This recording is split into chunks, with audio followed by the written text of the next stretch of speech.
Naomi gave up her career for it, gave up her pride, and gave up everything else in her effort to get out of depression, but it wouldn't stop until it forced her to push a bullet through her own skull. But how did she get here? Does it have anything to do with what happened between her and her two celebrity daughters, Winona and Ashley? And why does her husband blame himself for her death? Let's find out. Naomi Judd's problems started after she got pregnant by her classmate in her final year of high school, and those problems would continue because she met Elvis Presley. Judd was just 17 when most of this happened. Therefore, with the clumsy approach of a teenager, the singer began the destruction process of her own life. While many people believe the father of Naomi's child to be her ex-boyfriend Charles Jordan, others argue that it was Elvis Presley. The truth was presented as the timing of Naomi's life was revealed. Turns out she was already a mother when Elvis made her his personal nurse, and even if something did happen, Presley was still not the father of Winona Judd.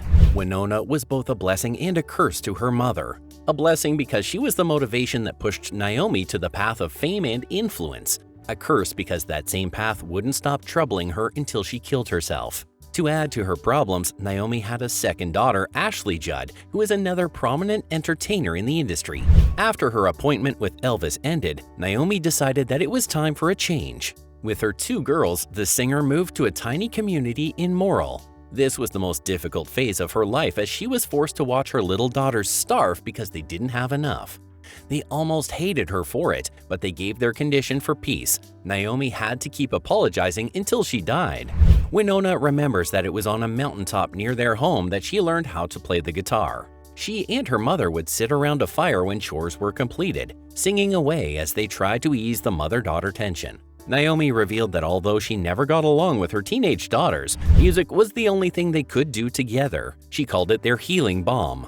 Anyway, Naomi was just about to do something risky again that could tear down all the family had built so far. She believed that Winona was going to be a big star, and with that as her only conviction, Naomi packed her bags again and moved the family to Nashville. As fate would have it, in place of her new employment as a nurse, Naomi met a patient who connected her to studio head Joe Galante and producer Tony Brown.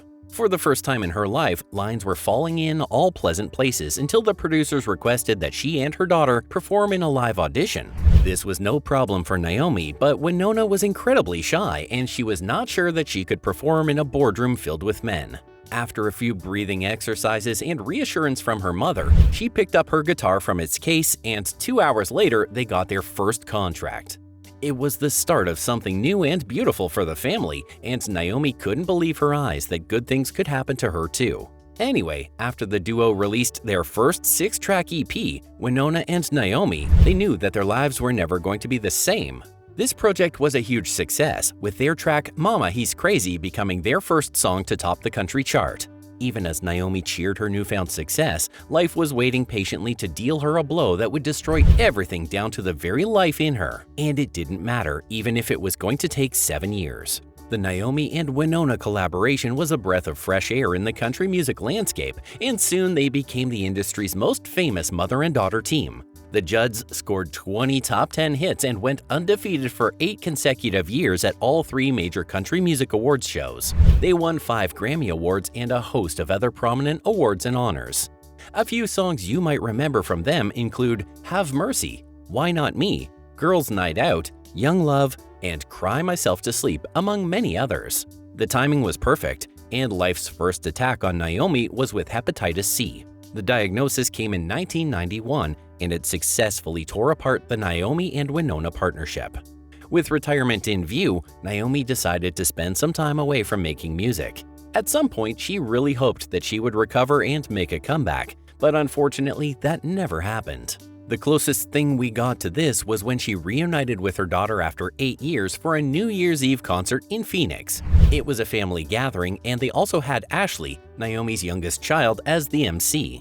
In 2000, they reunited again for their Power to Change tour, performing to over 300,000 people on 30 dates. Naomi was sick, tired, and almost depressed, but there she wanted to fix her strained relationship with her daughter, so she couldn't say no. She continued, but soon enough, her body wanted revenge.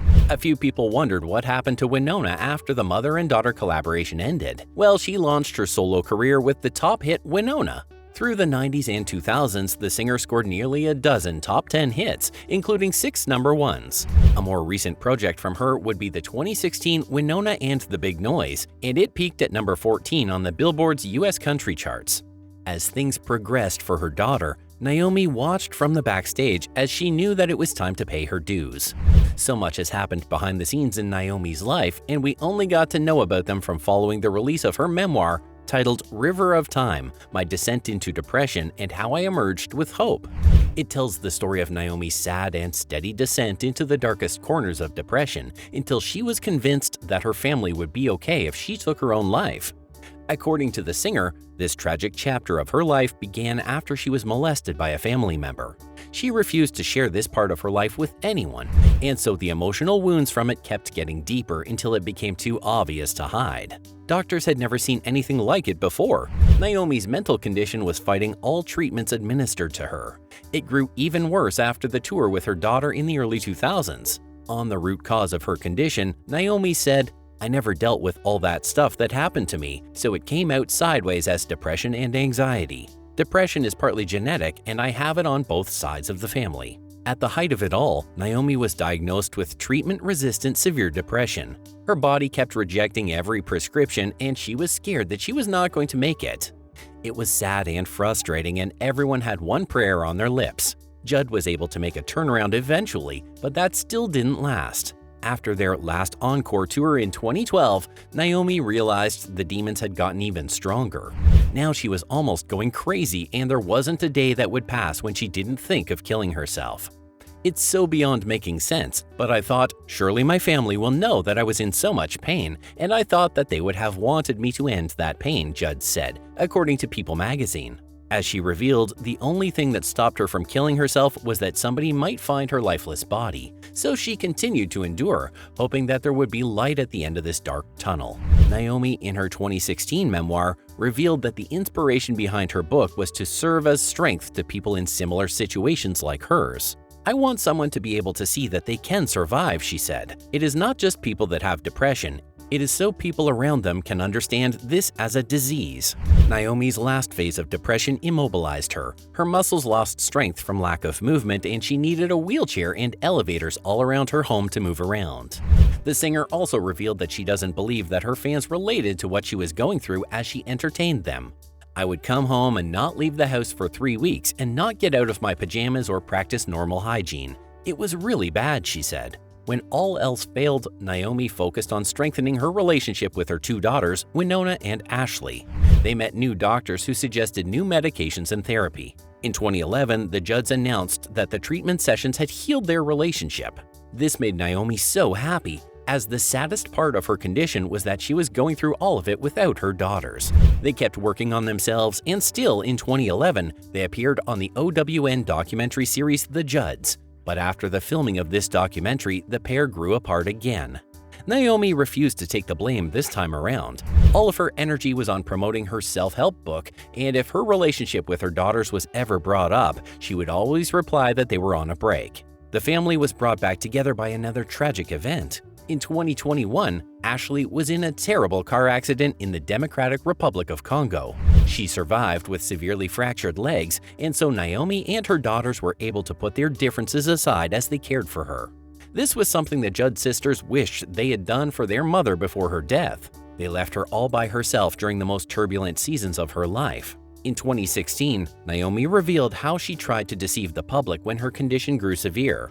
According to her, the new therapy and medications started taking such a toll on her that it was so obvious that anyone could tell that something was wrong with her.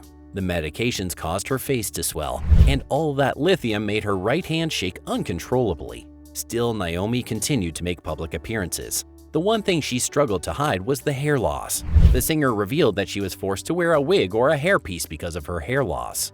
But not at any point did Naomi stop taking medications because she understood that they helped with the panic attacks, crippling depression, and overwhelming anxiety. She spent her last years advocating for people diagnosed with mental illness and depression. Judd sent out a support statement to Americans like her in 2017. She wrote, "I know now that there are almost 14 million people in America that experience mental illness in a given year. If you've got a pulse, then you are fighting some battle. whether it's diagnosis of depression like 16 million people or one of anxiety like 42 million people. There is power in numbers. It means that there are other people. You are not alone. On April 30th, 2022, Naomi killed herself with a gun in her home in Tennessee. She was 76 years old, and the news shook the world. Autopsy results revealed several prescription drugs in Judds' system that are used to treat post-traumatic stress disorder and bipolar disorder. Naomi's husband of 36 years, Larry Strickland, described her final moments as very chaotic. It was extremely hard, he confessed. She had several therapists that she was seeing, and her energy level had gotten really low. She was getting really weak. For some reason, Strickland blames himself for his wife's death. He regrets that he didn't take care of her as he should have. He revealed that at some point, Naomi's condition started wearing him out, and sometimes, instead of comforting her, he pushed her away. It was a sad day for everyone as Strickland needed constant assurance that he did the best he could. That thing just took an unexpected turn. Winona and her sister Ashley got together for their mother's funeral, which took place on May 7, 2022. You would think that Naomi would at least find rest now that it was all over, but no, her daughters would keep dragging a dead woman's name to court. According to the Daily Mail, Naomi appointed her husband as the sole executor of her $25 million fortune. This didn't go well with Winona, who believed that Ashley had conspired with her stepfather to snatch everything from her. It was not difficult to see why Naomi wanted her husband to have everything she worked for. According to People magazine, Larry Strickland was the closest person to Naomi in her trying years. And although he felt like he didn't do enough, everyone knew that Judd lasted this long because he rarely left her side.